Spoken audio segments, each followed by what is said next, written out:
Hi అండి. ఎక్కడికో వెళ్తున్నానని అనుకుంటున్నారా? కోనసీమ జిల్లాలో నాకు ఒక ఊరిలో ఫంక్షన్ ఉందండి. అందుకని చెప్పి బయలుదేరాను. దారిలో మాకు అప్పన్నపల్లి అనే గ్రామంలో ఉంటుందని అక్కడికి వెళ్ళాను. వెంకటేశ్వర స్వామి ఆలయం. ఇదిగో ఆలయం ప్రాంగణంలో ముందుగానే శంకు, చక్రం, నామం ఉన్నాయండి. దానికి మనస్ఫూర్తిగా నమస్కరించుకుని ఈ ముఖద్వారం గుండా ఈ లోపలికి వెళ్తున్నానండి. ఇక్కడ అప్పనపల్లి గ్రామంలో ఉన్న వెంకటేశ్వర స్వామిని బాలబాలాజీ అనే నామంతో పిలుస్తారండి. చాలా అద్భుతమైన టెంపుల్ అండి ఇది. చాలా ప్రశాంతంగా కూడా ఉంటుంది. ఇది ధనుర్మాసం కావడంతో పొద్దున్నే నాకు ఎంతో సంతోషాన్ని ఇచ్చిందండి ఈ ఆలయం.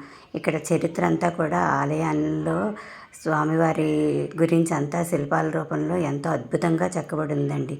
బాలబాలాజీ స్వామీజీని ఆ వెంకటేశ్వర స్వామిని కనులారా చూసి ధరించి ఎంతో ఆనందాన్ని పొందానండి. మీరు కూడా పొందారని నేను తీయాలనుకున్నాను. యాజ్ యూజువల్ వీడియో తీయొద్దన్నారు. అగో కనిపించినంతగా స్వామీజీ కనపడుతున్నారు. స్వామిని నమస్కారం చేసుకోండి. ఇంకో పద్మావతి అమ్మవారిని కూడా తీశానండి. ఈమెకు కూడా నమస్కారం చేసుకున్నాను. ఇటువైపు వచ్చినప్పుడు ఈ ఆలయాన్ని తప్పనిసరిగా దర్శనం చేసుకోండి. చాలా అద్భుతంగా ఉంటుంది. నా వీడియో కనుక నచ్చినట్లయితే లైక్, షేర్, సబ్స్క్రైబ్.